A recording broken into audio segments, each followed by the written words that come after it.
Bonjour à tous, bienvenue sur la chaîne YouTube de l'étudiant. On va parler Parcoursup aujourd'hui. Jérôme Théard, bonjour. Bonjour. Avant de commencer, moi j'ai une question, avant de parler vraiment du détail. Parcoursup, on a dit il y a quelques années, toutes les formations du supérieur vont l'intégrer ou presque. Où on est aujourd'hui, il y a combien de formations sur la plateforme? Il y a 19 500 formations sur Parcoursup qui sont présentes, qui représentent toutes les formations présentes au niveau national, en fait dans tous les territoires, dont 6 000 formations en apprentissage. C'est-à-dire que Parcoursup s'est aussi adapté au développement de l'apprentissage qui aujourd'hui répond à une vraie attente de la part de lycéens ou d'étudiants. Et puis sur les formations, vous retrouvez toutes les formations.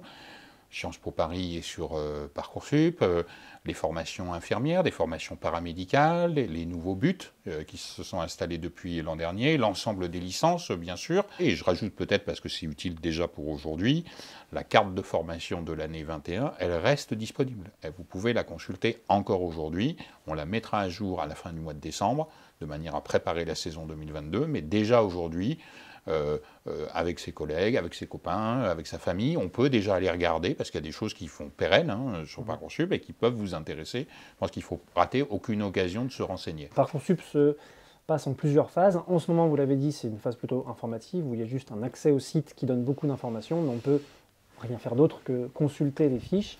Est-ce que vous pouvez nous détailler ce qui va se passer après et à quel moment? Première étape, le 21 décembre, nous ouvrons le site mis à jour avec l'offre de formation de 2022, donc celle sur laquelle les lycéens, les étudiants feront des vœux en 2022.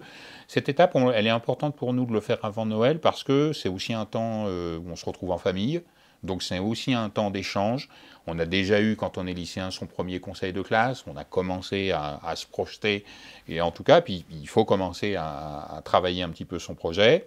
Et puis ça permet aux lycées, qui font beaucoup d'actions aussi d'information, de communication, d'explicitation, dès le début du mois de janvier, pour dire comment on arrive à la deuxième étape de Parcoursup, qui ouvre le 20 janvier, et qui va se dérouler jusqu'au 7 avril, quelle étape dans laquelle on s'inscrit sur Parcoursup, et on formule des vœux.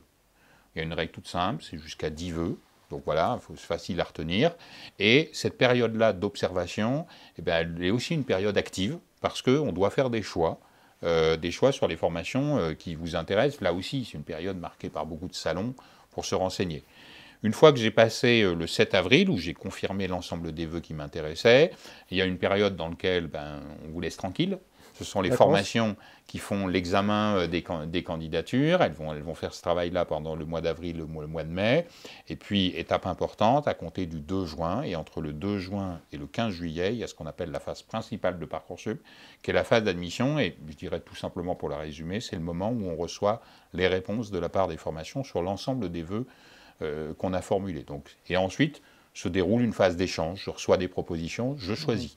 C'est une phase où, finalement, je dois me décider, parce qu'à la fin de l'orientation, c'est aussi un processus de choix entre plusieurs solutions que vous avez. Et puis, là aussi, je rassure tout le monde, il peut arriver qu'on n'ait pas de proposition. Et vous n'êtes pas tout seul. Il y a aussi, à la fois dans votre lycée, on vous accompagne, puis aussi dans les académies, au rectorat, il y a des professionnels qui sont là pour accompagner votre processus, pour essayer de trouver toujours la meilleure adéquation entre un profil de candidat et puis un type de formation qui peut vous faire réussir.